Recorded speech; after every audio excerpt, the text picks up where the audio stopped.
Time Warner Cable is pleased to be an underwriting sponsor for Carolina Week. Coming up on the Wednesday edition of Carolina Week. These bollards are supposed to keep people from driving onto campus. Carolina Week found them down at least 5 times in the past week. College educated yet homeless. Are we all one bad break away from the same thing? In sports, the football team faces a must-win situation against Furman to have any realistic hope of a winning season. Rob Ellis is here with a look at your Carolina Week 4-day forecast. All that and a look at one of North Carolina's hidden treasures. Carolina Week starts right now.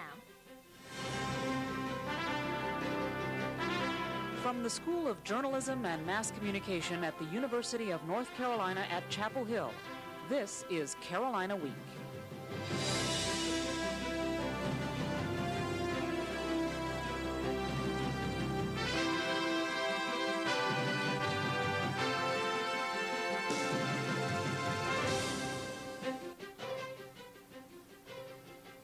It's been 6 months since the Pitt incident shook our campus. Good evening and welcome to the September 13th edition of Carolina Week. I'm Kate Schoen. And I'm Alex Villarreal. Is the campus safer now? Jessica Floyd joins us live from Carroll Hall to take a look at safety in the Pitt. Jessica, how safe is it? Thanks, Alex. I talked with students who say the Pitt hit and run last spring is still on their minds and safety is still a concern.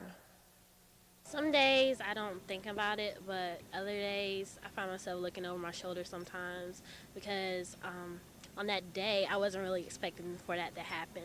No one expected a driver to bring an SUV into the Pitt because barriers like this one were supposed to be up to keep large vehicles from entering campus.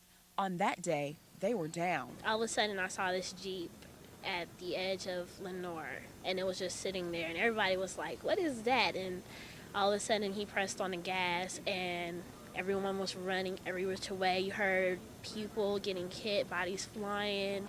Months later, some students think safety officials have taken the necessary steps to prevent a similar incident. I think UNC has taken ample steps to make sure that it won't happen again. The barriers are up. I wouldn't think, a car could drive through that again. But I found something disturbing. The barriers are not always up. In the past week and a half, these have been down frequently for long stretches of time, and that means students aren't as safe as they think they are. If this large construction vehicle can get through, then another SUV like the one Tahir Yazar drove can get through. I don't know if campus police has been enforcing anything to be done about this, but I guess it'll take something very bad to happen. Hopefully not, but maybe they'll try to do something, new this year.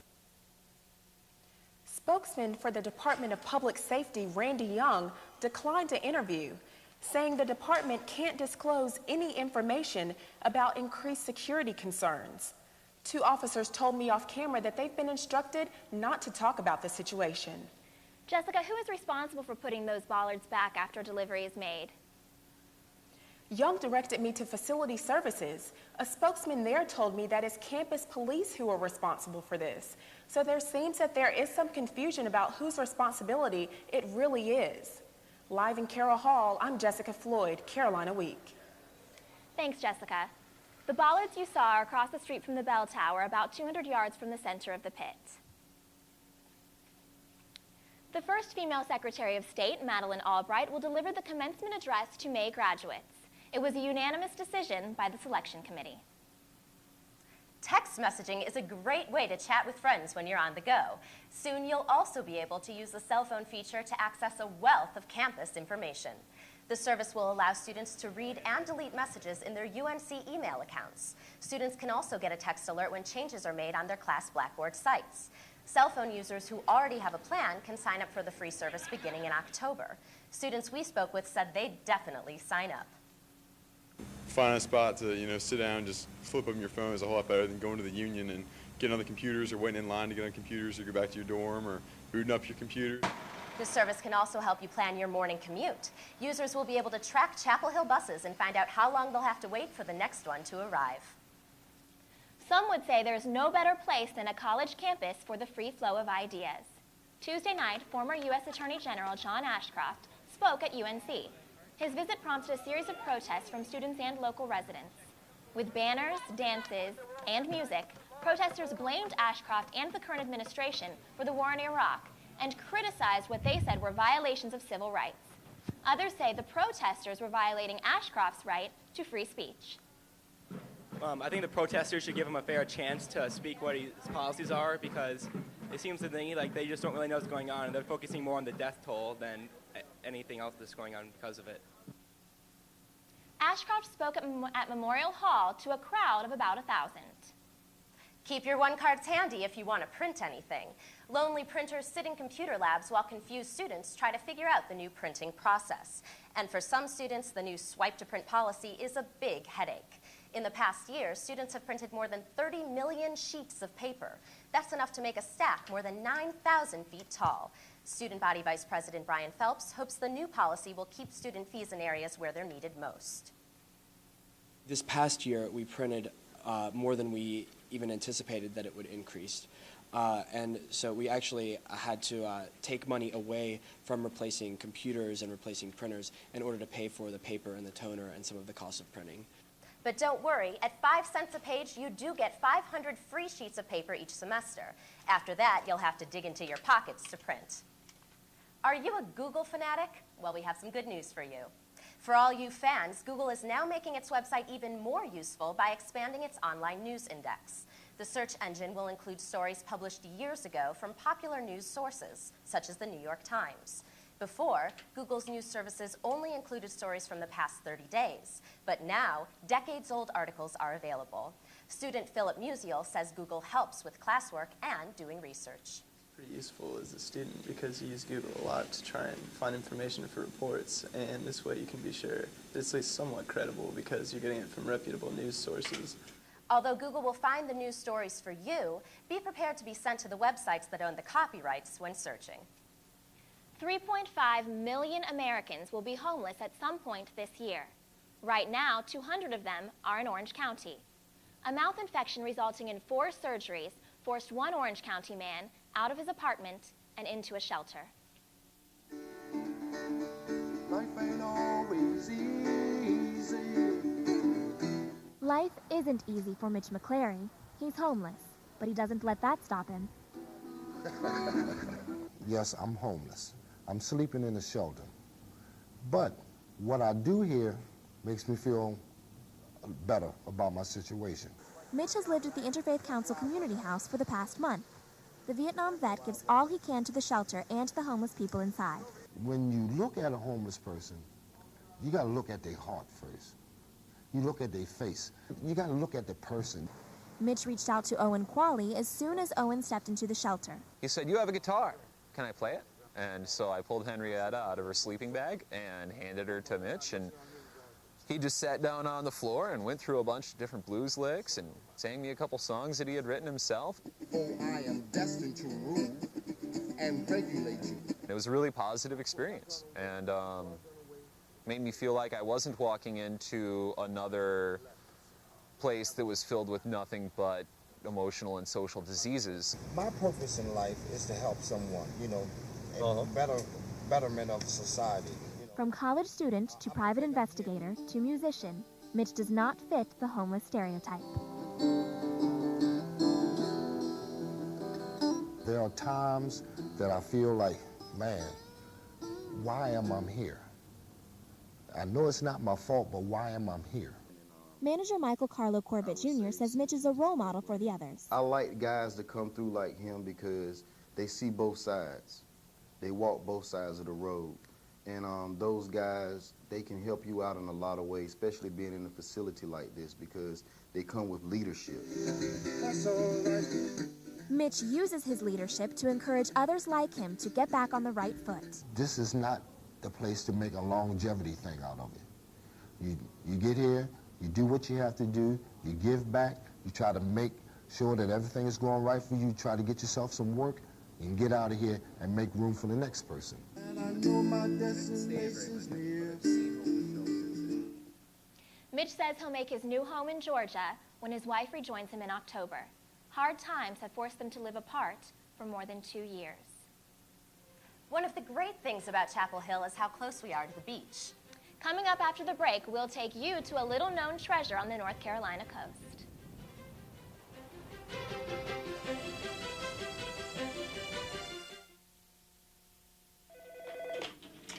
Women's Center, may I help you?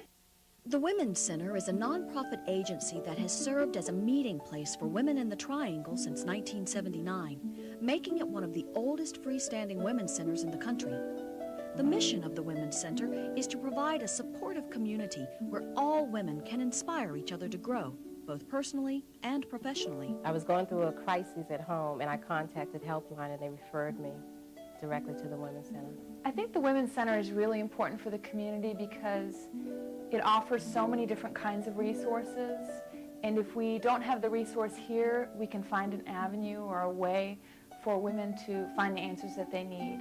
It is inspiring. It's so exciting to be a part of something that really matters and really changes things. You can support the Women's Center through membership or by sending a contribution to the Women's Center, 210 Henderson Street, Chapel Hill, North Carolina, 27514. Human papillomavirus is the most common sexually transmitted infection in America. The disease is the root cause of cervical cancer in women. The FDA has approved a new vaccine for HPV, and the government recommends it for all girls 9 to 26. Reporter Claire Stackhouse has more. The FDA recommendation has caused some controversy with some groups which believe giving the vaccine to very young girls might encourage them to have sex. If we live in a society where we have to worry about our 9 and 10-year-olds having sex, and I think that says something about us as adults and as young people, and we need to address that issue. Lakeisha Blake is the vice president of Carolina Hope, an organization on campus that promotes abstinence before marriage.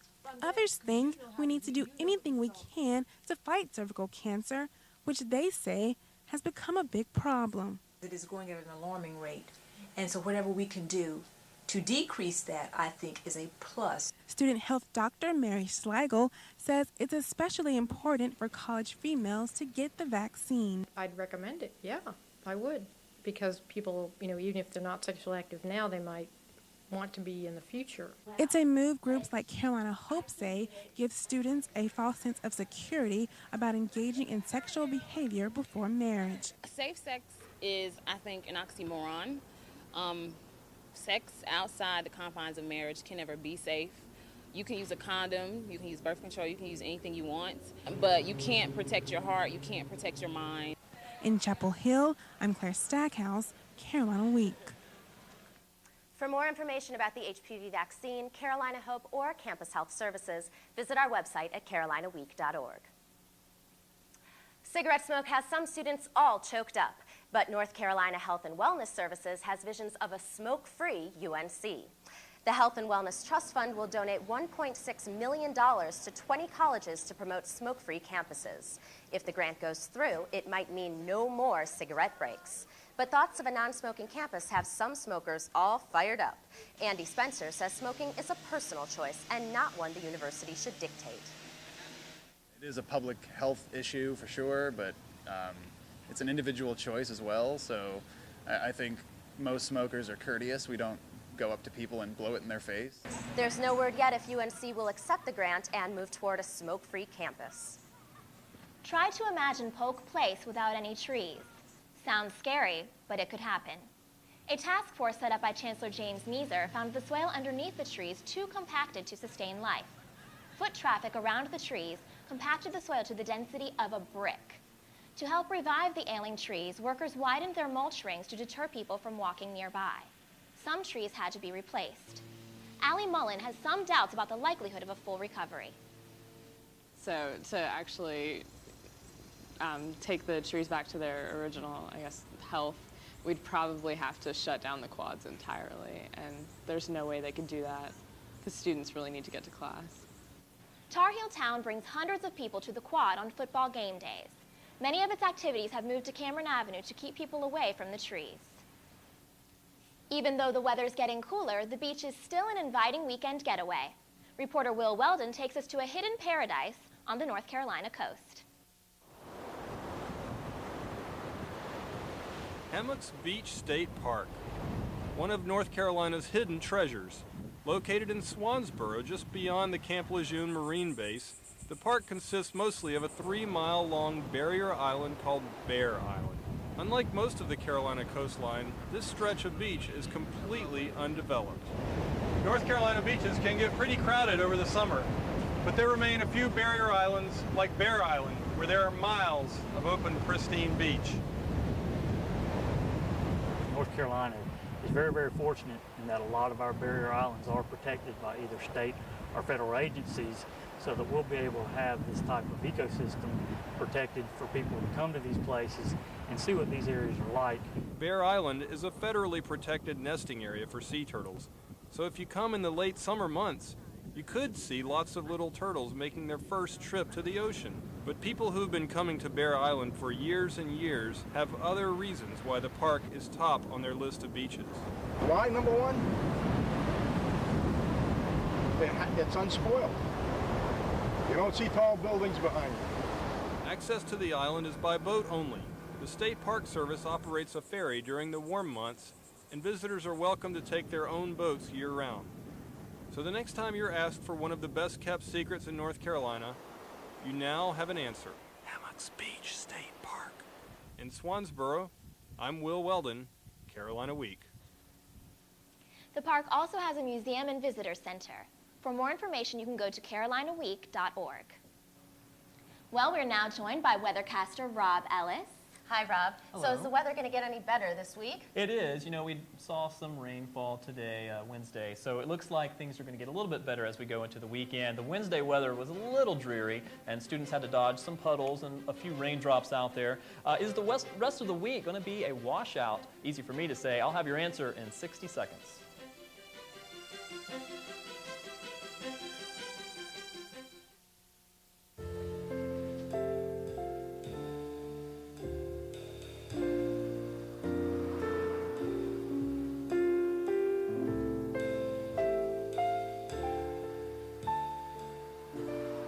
When your children ask where you got married, will you have to tell them, over there by the unleaded?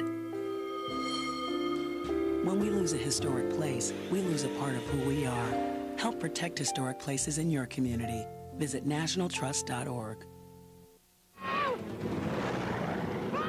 Mother taught me. She's averaging 18%. Balance the budget. Increasing clouds for...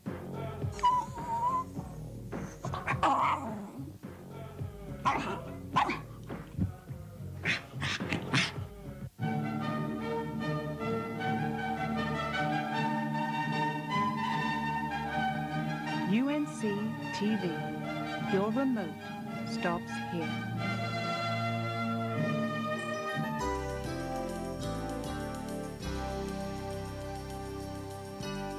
Well, thank you for joining us here for Carolina Week Weather. Let's talk about our forecast. Now, Wednesday, we saw a lot of showers. There's still a few showers lingering, and those are probably going to linger for the next maybe 12 to 24 hours or so. But as we look towards the weekend, as you saw on that Hammock Beach State Park piece, looks like it's going to be warm. So if you're heading down to the beach, it looks like that weather that you saw on that piece will continue. It's going to be beautiful down there this weekend. And some tropics are going to be active. Luckily, though, nothing making its impact on the Carolina coast. It's just going to be out there, not really bothering anyone. Let's go to the big picture as far as the continental United States goes, and we do have some showers and some storms all down the East Coast, and this front really extending from the East Coast all the way into the Gulf. And if we zoom in just a little bit, you'll be able to see some of that cloudiness over the southeast. It's in association with the cold front. If we zoom into the southeast, the cold front is really just lingering there. It's going to be pushing through, though, after the morning hours into Thursday morning. So I wouldn't be surprised if some of these are lingering, but it may take a while to get some of this moisture out of our area. This will likely push on out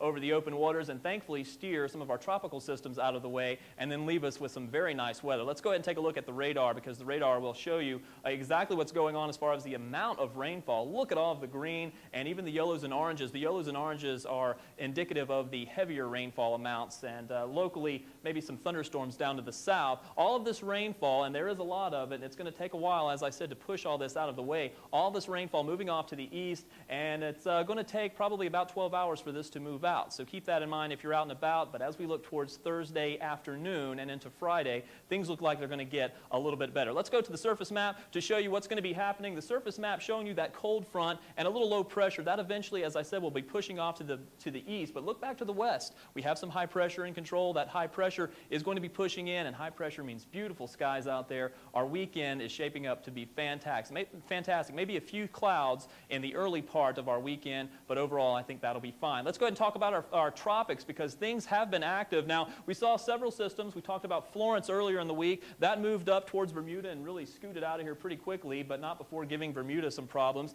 And now we have another hurricane here, Gordon, and then off to the west we actually have another tropical depression. So we're in the busy part of the hurricane season. That tropical depression moving off to the west and eventually will make its way towards the United States, but there's some indication right now that that will likely turn off as well. It looks like the steering currents for the tropics are pulling that out of the way. Let's talk about our 4-day forecast to show you what you can expect right here in Chapel Hill. Thursday, again, those showers are going to be lingering, but they're going to be lingering in the morning. I think by afternoon we're going to see those showers clear up and the sun will come out and it'll be beautiful out there. Temperatures, though, very cool, 74, and as we look towards the weekend, temperatures in the 80s. Talking about the beaches and mountains, things are going to be looking good there as well. Beaches looking good, temperatures in the 70s, those clear skies. As we head towards the mountains, it looks like things are going to be getting a little bit better there as well, dealing with some of that rainfall, the entire state dealing with the rainfall. But overall, the forecast looks great for the weekend. Deal with those showers, we have to do that, and then we're good. Well, it's nice to know we have that beautiful weekend to look forward to and keep us going through the week. Thank you, Rob. All right, let's welcome our sportscaster, Brandon Curry. Brandon, I heard the boys played a game. They did. Soccer. And they took on a team with a pretty interesting name. Coming up in sports, UNC's men's soccer team takes on Quinnipiac. Say it with me, Quinnipiac. We'll show you the Tar Heel performance that was tougher than spelling Quinnipiac.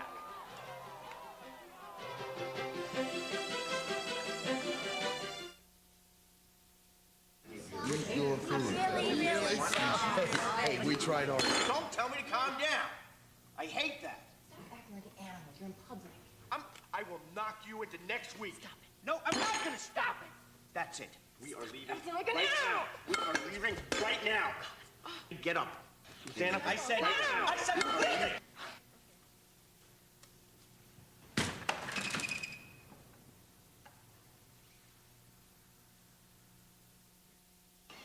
Daddy, why is the sky blue? Well, to match your pretty eyes. Nope, not even close. See, all colors have wavelengths that are diffused by oxygen and nitrogen. Since blue is the shortest wavelength, it's diffused up to 10 times more.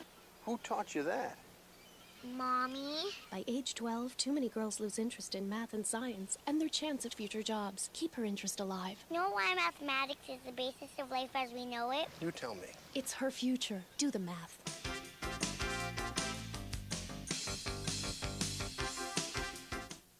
Welcome to Carolina Week Sports. I'm Brandon Curry, and there is one brand of football we're pretty good at here. Tuesday night, UNC took on the Quinnipiac Bobcats in what we Americans call soccer. Early in the first half, Quinnipiac takes a shot on goal, but freshman Brooks Haggerty is there with an amazing save. Later, Michael Harrington dances around. 1 Quinnipiac, 2 Quinnipiac, 3 Quinnipiac defenders. Syme hit him up for Dancing with the Stars. Unfortunately, the shot does not go in. Halfway through the second half, senior Ben Hunter with a cross to Michael Callahan for his second goal of the day. The Heels win 4-0. I had a chance to talk to Callahan about what the Heels did differently this game. You know, we came out with a different starting lineup than before. I was coming off the bench, and Zach Lloyd and I came in, and we just said to each other, we're going to come in and just play hard. And no conversation about the performance of the football team can start without one number: 0. Goose egg. Zip. Nada. You get the point. Winless in their first 2 games, the Heels are preparing for Furman on Saturday. Reporter Ryan Ball helps you prepare for what to expect at Kenan this weekend. When the smoke cleared after UNC's collapse against Virginia Tech, the Tar Heels knew they needed to change their game plan for Furman this weekend. Turnovers on offense have killed the Heels so far this season, with veteran journeyman Joe Daly and redshirt freshman Cam Sexton dropping a pair of INTs each.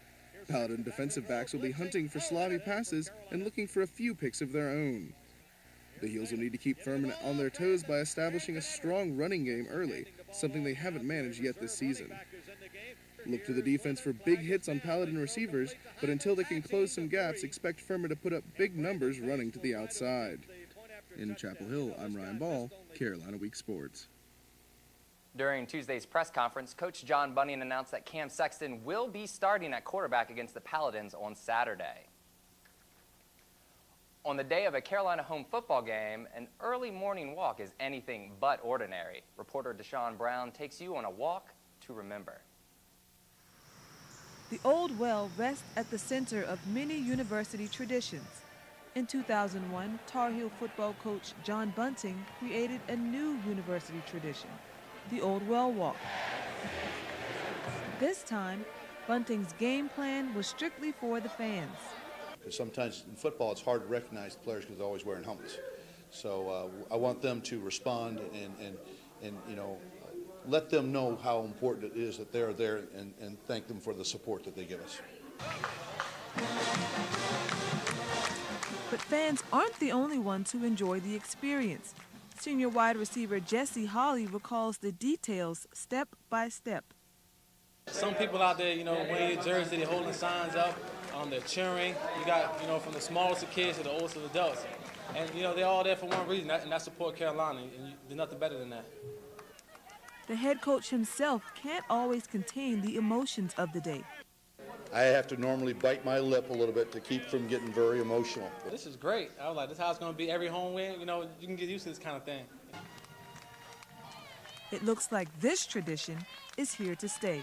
In Chapel Hill, Deshaun Brown, Carolina Week Sports. You know, it's really neat being out there. I hope I get to see you all out there and cheer on the team, which hopefully it's going to be a victory this time. Definitely, yeah. We're definitely pulling for that win. Thanks, Brandon. Thanks. You know, Alex, some people say locally grown food is better in a lot of ways. Coming up, we'll show you how area chefs use their local roots to cook up a healthy competition.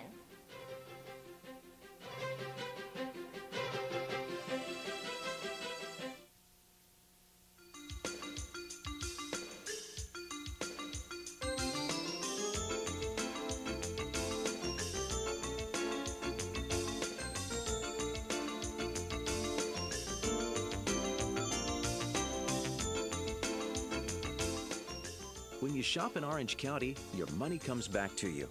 Thank you for shopping Orange. So shop Orange and see what a difference you can make. If you have a story idea, contact Carolina Week at 843-8292. You can also visit us online at carolinaweek.org. If you have questions about this program, write Carolina Week at Campus Box 3365, UNCCH, Chapel Hill, North Carolina, 27599. Summer may be over, but that doesn't mean it's too late for a good old-fashioned picnic. So we headed west on Franklin to a picnic with all the fixings. People lined up Saturday morning for the local chefs event at the Carborough Farmers Market.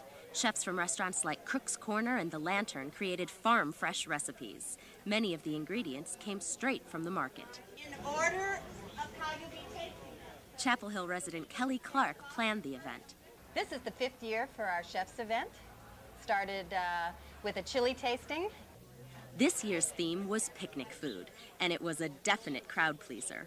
Patrons sampled everything from apple goat cheese focaccia to pickled pumpkin. I really enjoyed the pickled pumpkin. That was very interesting. And there's nothing like some Carolina barbecue washed down with some watermelon lemonade. The chefs not only volunteered their time, they also handed out copies of their not-so-secret recipes. I like the picnic theme because everybody's, all the chefs brought something completely different and everything complemented each other really, really well. Eventually, all the food was gone, but people left with something more than full stomachs. They learned why it's important to eat locally grown food. It's fresher. You know what you're getting. You can talk directly to the person who's grown the food. Clark says the market also promotes a strong sense of community and, of course, a very hip image. It's more cool to eat, you know, local. Cool and delicious. It's hard to top that. That does it for this edition of Carolina Week. Thanks for watching. Good night.